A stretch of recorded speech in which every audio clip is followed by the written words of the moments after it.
Hello guys, my name is Angelo and I am going to be talking about how you can get rich from scratch. So what I mean by that? So pretty much when I mean scratch, I mean from the time you are a teenager. So the first thing you have to do is pretty much find ways to make money. Let's say you are 11 or 12.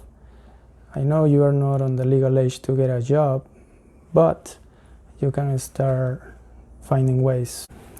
For example, you can tell your family or friends that you can clean their car or their house and then they give you some money. Or you can cut the grass. Or you just maybe sell lemonade. But you just gotta find a way to make money. For example, when I was 11, 12 years old, I will go to my grandfather's house or a farm and I will get fruits. And then of course I will sell the fruits to my family and friends and make some money. But you know, since I was a kid, all that money that I got, I will just spend it on buying video games to play my PlayStation, which is something you shouldn't be doing. I mean, if you spend a little bit, that's not bad, but if you spend all of it, then that's bad. That's the first step. You just gotta try to make money, find ways to make money. The second step, at this point you might be at least 16 or 18, so you can actually get a reasonable job, like maybe working at a McDonald's, Burger King, Taco Bell, you name it. And what you wanna do at this time is pretty much try to save as much money as you can. You are still living with your parents, so more than likely you don't have bills to pay, and instead of buying those new Nikes or that new PlayStation or that new phone, you should be saving that money as much as you can. So also at this point, when you are 15, 16, you should already know which college or which degree you want to achieve. So if you are good in math, maybe you want to look into engineering careers or studying, taking some math classes that could help you once you go to college. Or if you are good at letters, maybe you take some courses that will help you to get that degree faster in college while you are in high school. Another tip that I think is very important is once you turn 18, you should get your credit cards, because you have to start building that credit. As you know, credit is very important, and your credit score is going to save you a lot of money if you have a really good credit score. So some of the cards, as you can see, focus on cashback. Others give you other perks. For example, you have here the Discover cashback. As you can see, intro offer has unlimited cashback match, 5% cashback on every purchase at different places. So then another type of card that I like are the ones that actually give you a bonus if you spend an amount of money. For example, the Blue Cash Prefer from American Express. As you can see, you will get $250 credit after you spend $1,000 on the next 3 months, on the first 3 months. And then look, it gets even better. You get 6% cashback at supermarkets and 6% cashback on subscriptions. Come on, let's be honest. Use on buying food at the supermarkets and subscriptions, I am almost sure you can spend $1,000 or more in 3 months. So, and you gotta think about this. You get the $250 plus whatever money you get from buying all this. For example, if you spend $1,000 and you get the 6% cashback, that means you're gonna have 6,000 points, which if you get the cash for those points is maybe about 60 more bucks. So in total you're gonna get $310 just for spending $1,000 in the first 3 months. Can't complain about that, right? Another type of car I like if you are into traveling could be this one, the Chase Sapphire Preferred. As you can see, they have a nice promotion where you earn 60,000 points after you spend 4,000 on purchases in the first 3 months. If you look at that, that's about $750 towards travel. So that's a really good perk. And just make sure that when you spend money using credit cards, that you pay the full amount. That way you don't have to pay any interest. Usually what I do is I set automatic payments. That way I don't forget about paying my cards. That way I never pay any interest on it. And I will be making more videos about the different types of cards that you can use. Alright? Now step 3. Once you go to college, if that's what you want to do, because you don't really need to go to college to be successful, but if you decide to go to college, you have to treat it as an investment. Very important. Why is an investment? Because, come on, you're gonna be getting a loan more likely, and we're talking about 40, 50K on average. Some people even get $100 or even $200,000 in debt just to get a college degree. So you gotta treat it as an investment. And when you go to college, you cannot waste time. Before you start, you gotta know exactly what you want to get, which degree you want to get. Because if you're switching degrees, you're gonna waste time and money. You have to know exactly what degree you want to get. Now, there is one thing they say, oh, you gotta love what you do or whatever. But let's be honest, if you get a degree in art, history, even psychology, do you really think that's gonna help you to get a decent paying job? Well, not really. So some of the best degrees, for example, are in the medical field, engineering, business, technology. Those are the degrees that you should be trying to accomplish. So, and once you get the degree, you will be getting a decent paying job. Which, what I mean with a decent paying job, a job that at least pays you between 40 to 50K to start. Once you get that job, then you gotta start investing and at least saving 20%.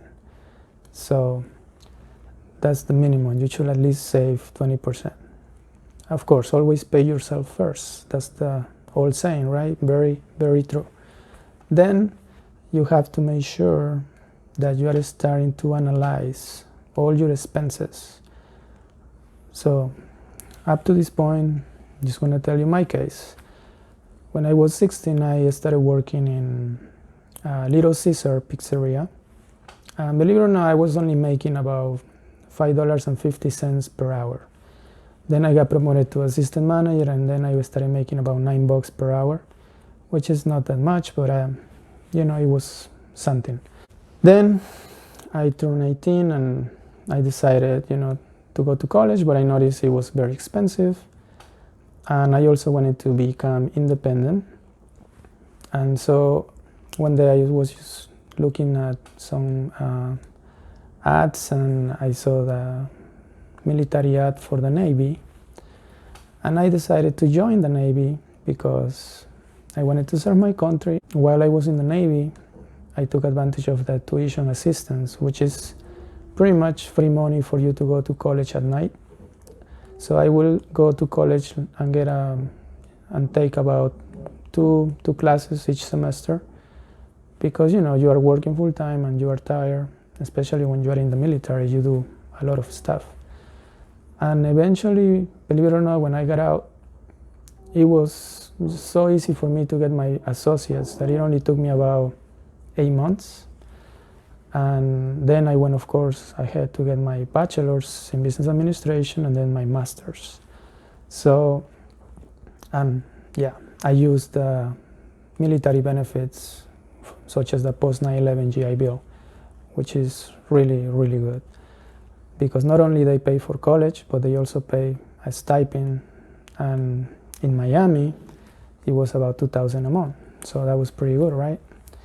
And I chose business because I knew that I wanted to be my own boss one day. So pretty much that's what I did when I was younger, and but I didn't invest at all at that point because I didn't know the things I know now.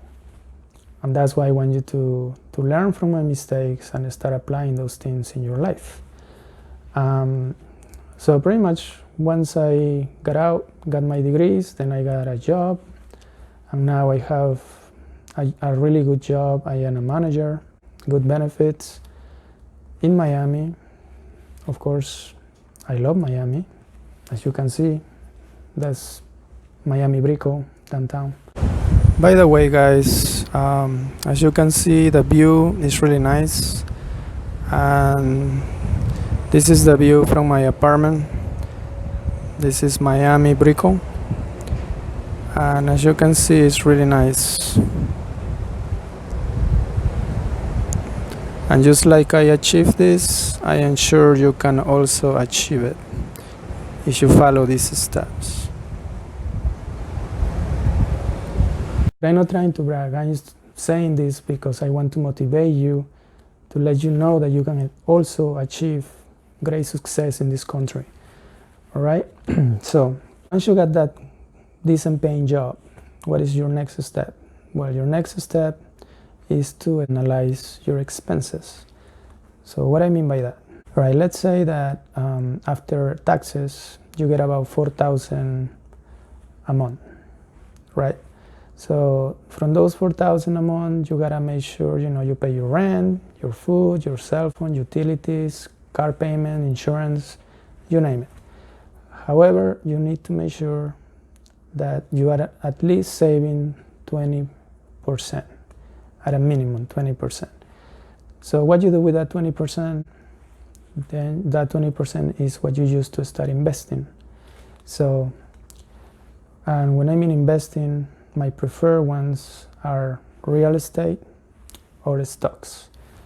And so you have to, that will be the next step. You have to learn how to invest in real estate and stocks. Those are very important. For beginners, when it comes to stocks, I recommend ETF or electronic traded funds, which are very good because they follow the market and they have really low fees. I usually, for example, I use Vanguard, which is my favorite, and they are really good. So for example, guys, I am gonna show you a list of Vanguard ETF, which is pretty much where I buy my ETFs. And as you can see, they have different sectors like bonds and stocks and even international ETFs. So, but usually what I like are ETF on large cap stocks. For example, we have here the mega cap growth MGK, and if you go to Google and look it up, you're going to see that in the last year, even after the crash in March, it went down 31%, but look at this, how quickly it recovered. It went all the way up, almost 50% so far. That tells you something, right? Another ETF I like, and of course you gotta do your own research, but if you look at the sector and specialty ETFs, you're gonna notice that each ETF here focuses on a sector, of course, but my favorites in this one recently have been the information technology. As you can see, it has almost a 12% return since its inception, and the healthcare ETF, which it has a 10% since inception. Now if you look it up in Google, you're gonna see that the BGT ETF also has a similar recovery like MGK. Look at that, 52%. Right now it's kind of high, but it's one of the best. And if you look back 5 years, this ETF has gone up 166%, and it also have a 1.06% dividend yield, so that's pretty good.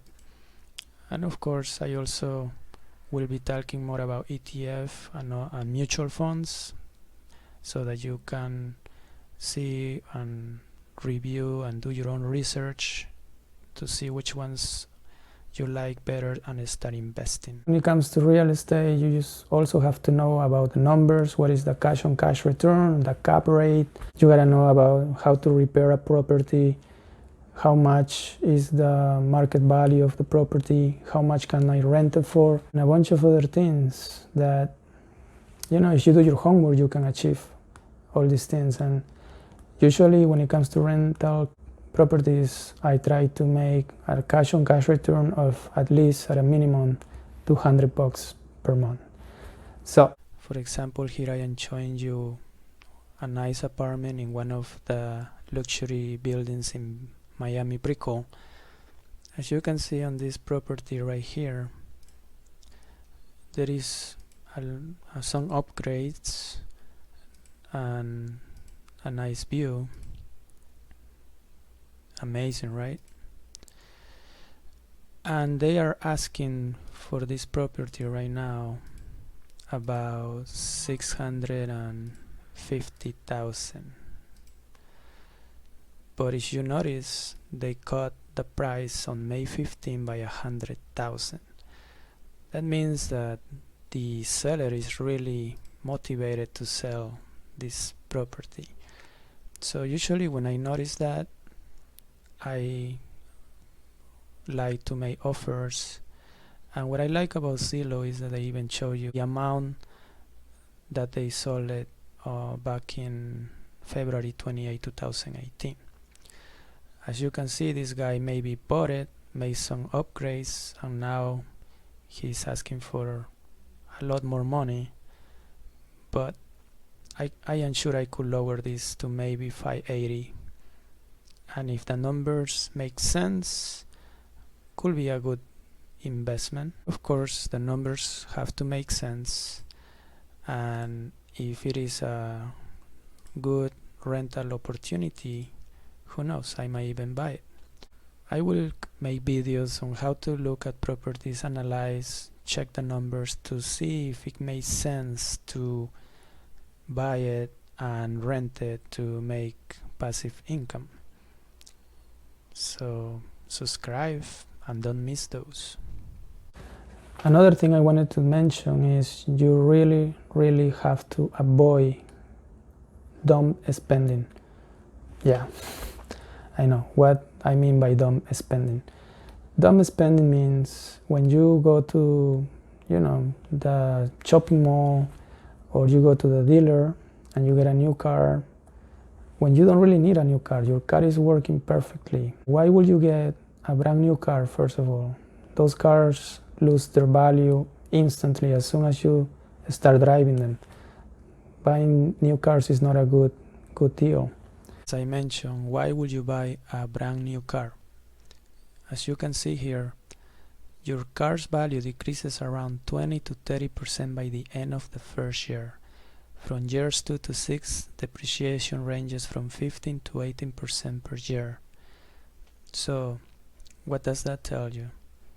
You are wasting money when you buy a brand new car. Now, I usually buy cars that are at least 3 years old, maybe more, because that's, as you can see here, more or less when the depreciation slows down. And so, you just gotta make sure that whatever car you're buying is in good condition. Make sure maybe you have to check it out with a mechanic. But other than that, you don't want to buy a brand new car. Trust me on that. Yes, I know, guys. Buying a new car is like, oh my god, such an amazing, beautiful car, right? Like this 2021 Porsche 911 Turbo Sport. yes, it looks nice, it looks really good, it is fast, you fall in love with it. If you're gonna buy a brand new car, you should at least keep it for about 10 years. Alright, because look, in general, the average length of time drivers keep a new vehicle is 71.4 months, which is around 6 years. So, pretty much, as you can see, the statistics are against you. But if you really want a brand new car, go for it. But if you don't keep it about 10 years, you're gonna lose some money. So it is up to you. Like I said, I think it's better to buy used cars. You can maybe get a Porsche 911 from 2017 for a lot less. So it's all about researching and looking for good deals. And then you go and start buying new clothes, new Nikes, new watches, you name it. That's not good. You gotta start saving as much as you can and avoid dumb spending. That's what I call it. So when you do these things, you're gonna realize you have more money to invest, and the more money you invest, the more money you are going to get in the future. Spend less and invest more. That's very important. And so if you follow these steps, eventually you are going to realize that all your investments are going to start giving you money and more money and more money, which you cannot use to buy cars or whatever you want. You should keep investing that money until once you are already a multimillionaire, then you can start buying whatever you want. But at the beginning, it's all about saving, avoiding dumb spending, and keep investing. Very important. Alright guys, thank you for watching. As I said, my name is Angelo, and I will keep posting more videos related to finance and other important information for life that you can use for life. So if you like this video, please subscribe, ring the bell so you don't miss my next video, and hit the like button. Thank you very much.